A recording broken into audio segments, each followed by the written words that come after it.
Da.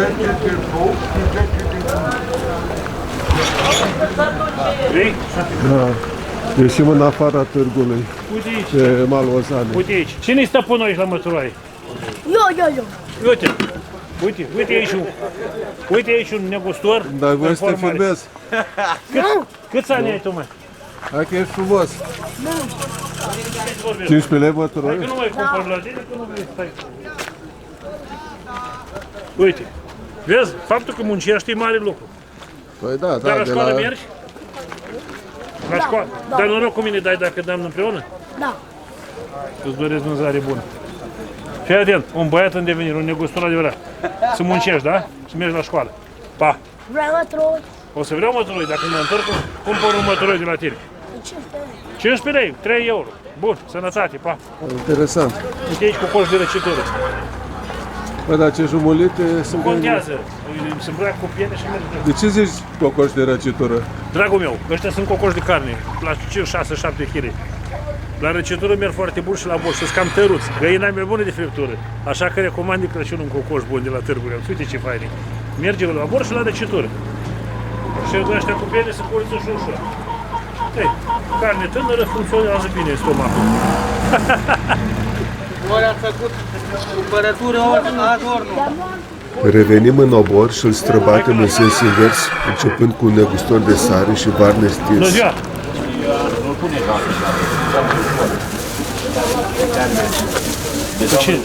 Ce interesant, e var, nu? Acolo.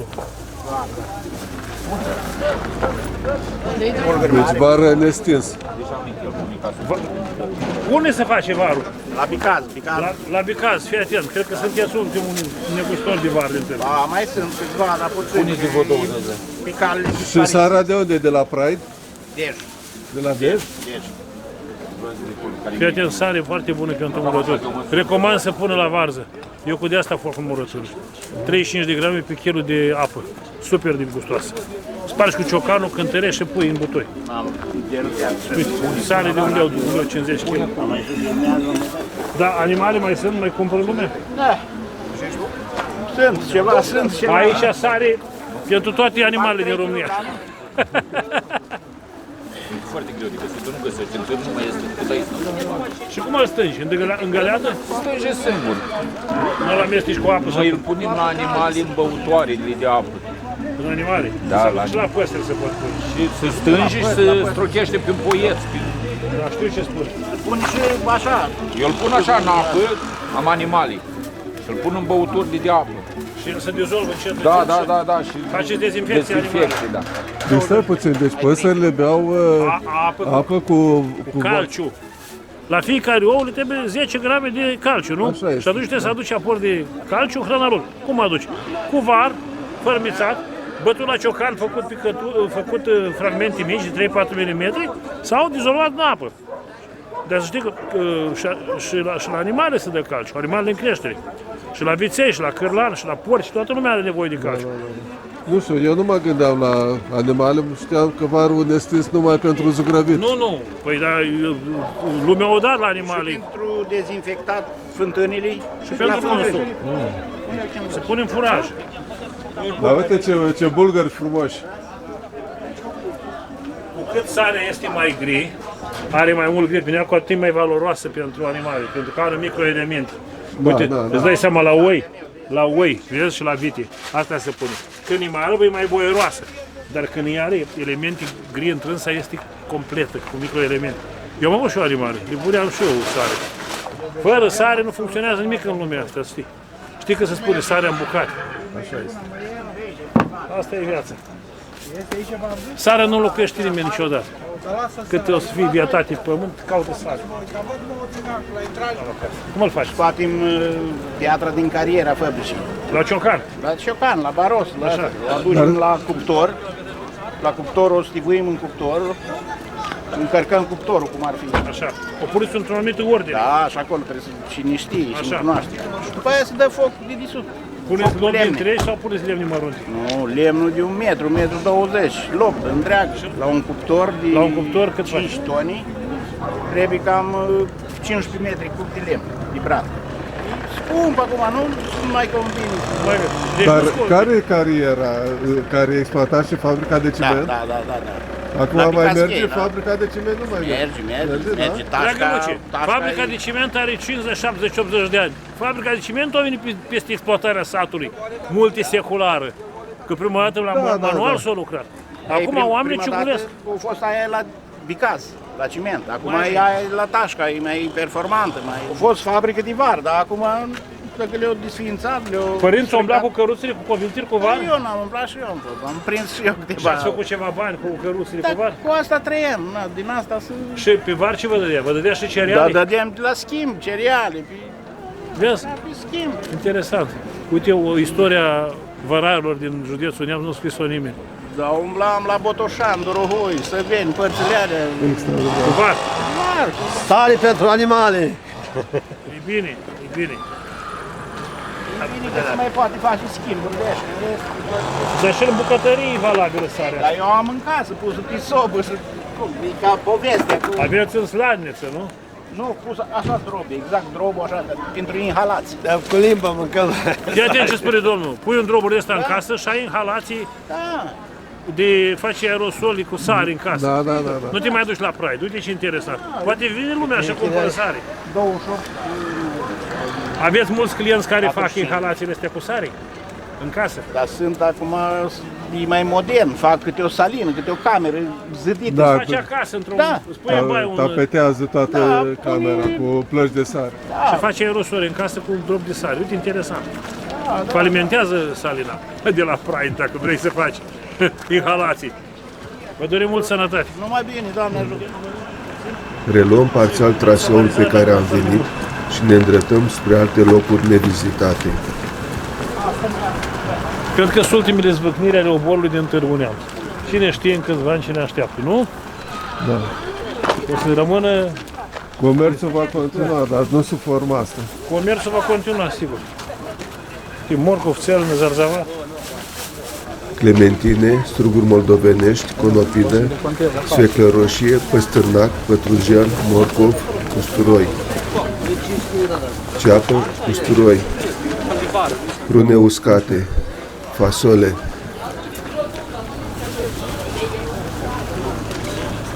Anvelope fel de fel, uzate, reșapate, poate și noi. Oricum nu intră în sfera de interes a tradițiilor. Uite, o vezi. Ce fudulie era pe timpul să ai sacul de ovăz în capul calului. Spuneau că ești bogat. Ai de dat și la cai ovăz. Interesant, uite, șuroturi amestecate, făină de porumb. Uite ce frumoasă. Făină grisată, dar specială pentru mămăligă. E o familie de bună calitate. Merge la mămăligă, merge la sarmale, nu rămâne de mâncată de acolo. De unde sunteți? La Dumbrava. De la Dumbrava, auzi, vânzare bună la Dumbrava. Mulțumesc, sănătate. Sănătate.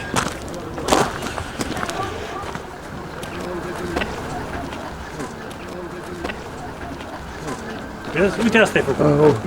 Ăsta ce e amestec? Da, uite, nu, da, e ce ești. Uite, asta e pentru găini. Pentru păsări, Da. da? Păsări mari. Dom'le, și de la pui de o lună jumate mănânc. Cât e kilul? 45 sau Cât e kilul aici? 30. 1,50 lei. Fii atent. De obicei sunt niște boabe mai depreciate care le amestecă. Uite ce interesant. Floare solului, orz, ovăz, porumb. Hai 4, 5, 6 amesteci. Mergi și la porumbei. Interesant e că pentru păsări e un complex minunat. Pentru super. Vedem. Ulei din floarea soarelui pe sala rece făcut pe la târgu frumos, nu? Interesant. Se consumă la jumătate față de uleiul rafinat. Da? Da, e foarte bun, se recomand pentru salată. E super de bun. Și la gătit? La gătit mai puțin, că poate la unii nu le place, dar la salată este excelent. Deci 10 lei kilo, 12 lei, 15 lei? Nu, 15 stica 2, 7 lei și 7 lei 50, drag. Da, Ulei e curat, prețul pur. foarte bun. Pur, Pentru dar e produs pur. natural, da. Dragă, dintr-unul de asta faci, dintr-o sticlă 2 faci 4 litri pe rafinare cu apă și cu hidrogenare. Îți dai seama, lumea nu vine să consume marfă de asta pentru că Nu știu. Da, chiar nici eu n-am știut. Vânzare bună. Și eu cumpăr Și aici doar alături ce e? Șrotul se cheamă? Sau Șrotul din la floarea sa. șrotul, da? Șrotul, care rămâne. Deci ce rămâne în urma Coși presării? presate cu un mic rest de miez. Presate pentru furajă, pentru păsări. El e prietenul meu de ani de zile. Multă sănătate, Zorel. O să vin să cumpăr. Ai aproape sărbători. Sănătate. Salut. Nu vrei, nu? Eu nu vând vise. Cred.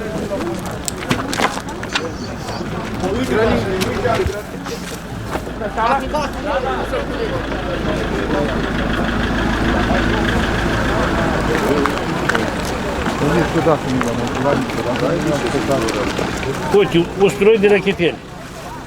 Nu știu ce e. E o fibră comună unde îl fac. Usturoi de rachiteli. 20 de lei kilo. Ăsta merge la cârnață acum. Merge și la piriou, merge și la fasole, nu? Usturoi. La iacnea de fasole. 20 de lei. 2 lei morcovul. Interesant. Uite aici. Ce faci cu coană? Uite, dragă, hamur. Ce meserie bănoasă a fost cândva hămurăria asta. Acum e aproape zero. Produse autentice, nu? Cât costă într-o par de asta? Băi, dar ne-am mai lepși la el. Și ce ai la aici, uite. Păi uite vine la Bă, și ăsta cât e? tot așa la 80 de lei. Ce? Păi domnul, ăsta e piele, nu-i mușama. Lasă, doamne, și așa e tot, dar este și asta unde și dacă te de muncă. Să fiți sănătos. Mergeți și faceți-vă cu 80 de lei. Nu te supăra, că noi nu avem nici cumpărare de vândut. Dar nu mă... Dar știi ceva? Vreau să stăm un leac de vorbe, ești de acord cu noi? Zi-mi un pic. Unde s-a făcut hamurul? La Bistrița. Aoleu, la Bistrița. Tocmai de la Bistrița veniți. Dar tu știi că acolo au fost mari brestele în Evul Mediu. Și de tăbăcar, și de dogaj, de pietrari.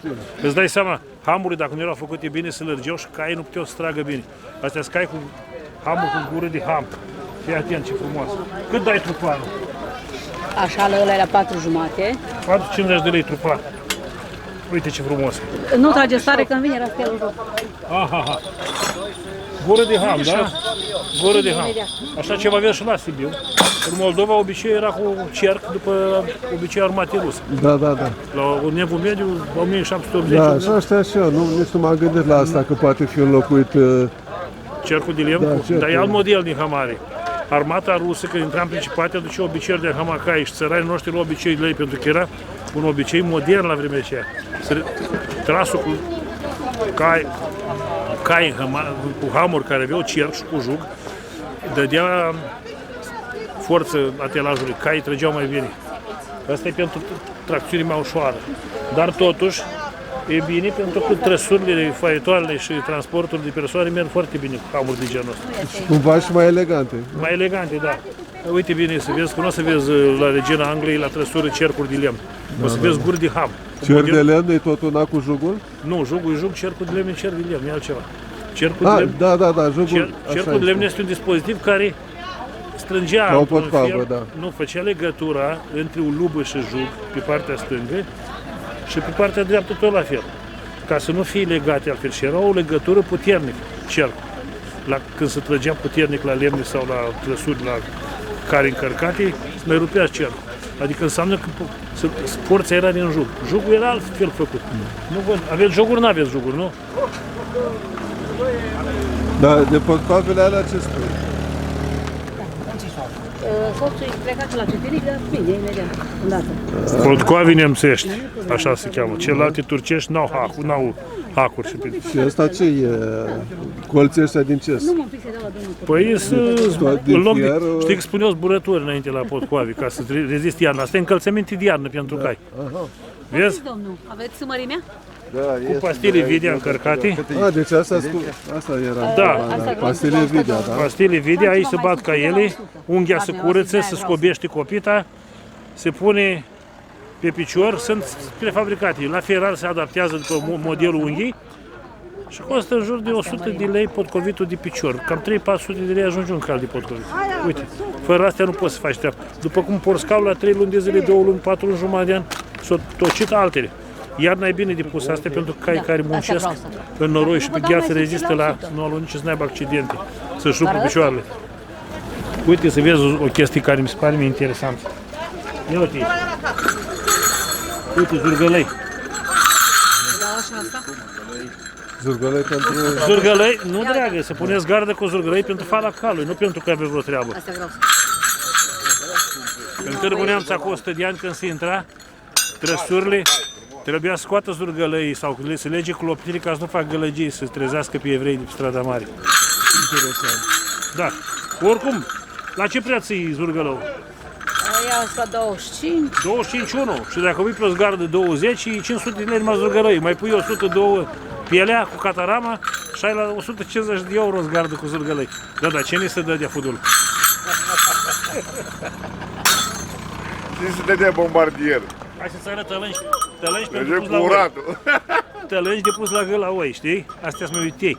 În sensul, sunt făcute din tablă încheiată la ciocan, care erau mai ieftine și care atenționau ciobanul că o dat lupul sau ursul ziua mare.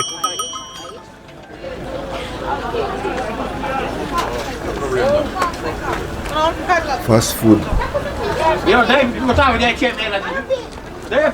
încălțăminte, îmbrăcăminte, perdele și alte produse textile. Hai să-ți arăt ceva frumos. Tot eu văd. Știu, îți dai seama, cu 102 de ani când negustorii mergeau călare, n-aveau pe geantă, că i-o fura hoții de pe cap. La chimir, Își punea chimir, îl umplea de bani roată împrejur, cu o mână ținea hămurul la cal și cu o mână ținea toporul. Cine înțelegea să iei chimirul, avea treabă cu el. Așa ceva, o îmbrăcăminte populară românească care era nelipsită la negustori. Îți dai seama, câți bani ar fi intrat aici roată împrejur dacă în acest chimir se făceau multe buzunare. Și practic era casă de valori la cingătoare. Pielea naturală cântă, știi cum cântă pielea? Pielea naturală, când o strângi, o șifonezi, că așa se aude scârțind. Asta nu scârție, asta e piele industrială. Dar e bună pentru cine trebuie. Uite, asta este piele crom. De obicei cromul se cam întinde la picai, dacă îl forțează sau când îl sude. Că sunt un pic calitate mai slabă. Dar pielea originală, pielea dermă, pielea pe care stă părul, e cel mai bună pentru cau. Dar sunt foarte scumpe, să știi. Ceaune și alte produse, îmbrăcăminte nouă și la mâna a doua.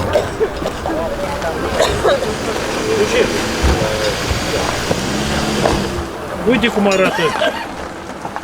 Uite cum arată cercul pentru hamacai. Da. Făcut manual, îndoit, curbat, pe moda rusească. Ăsta este jug de cai. Are piernă, are două lemne aici, după mărimea gâtului se strâng, cu curele se hamă, uite are vierici, ăsta se pune la un cal mai mic. Aici vine pieptul calului, aici vine pe ceafă, pe cap. Sunt mai grup la muncă, dar sunt foarte bune pentru și rezistente. La greutăți mari, sunt cele mai bune forme de hamacai. Când calul trage la ușor, poți să apui cu gură de hamă. Uite, pentru cai mai mari, uite. Aici sunt două lemne care se reglează, perna este diferită. Ce părere ai? Cusut? Da, e și asta o știință. Păi este o știință foarte mare, pentru că am impresia că acest cer care îl vedem noi e făcut, nu, e făcut manual, credem că nu o fabrică de pielărie. Uite, după modă, după frumusețe, după cu catifele, piele mai bună, mai scumpă, mai colorată. Așa că încă nu a murit obiceiul nostru. Uite acolo cu gură de ham, să vezi cum arată pe un cal. Hai să vezi o chestie. Uite aici un cal care e 3 sferturi huțul, înhămat cu o gură de ham, care am văzut noi. Să nu ne apropiem că o lăsat ureche. Uite, o gură de ham reușită pe un cal Stai puțin, tânăr. și dacă lasă urechile înseamnă că... Da, e agresiv, își arată, uite, acum e atent. De acum, uite, vezi? Pregătit să muște. E pregătit să muște. Un ham care se pretează la o dimensiune. Asta e un cal de putere medie, grasă comună, cu ceva huțul în el. Nu arată rău, nu? Nu, e drăguț. Foarte bun de muncă, să știi. Rezistenți și nu-s pretențioși la hramă. Și mai ales iarna crește Se părul. vede că e îngrijit.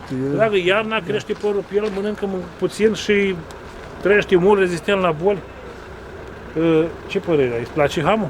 Da, e... Gură de ham. Vezi, e și legat, înseamnă că se repede. Le-au legat cu pară de lanț. E bine că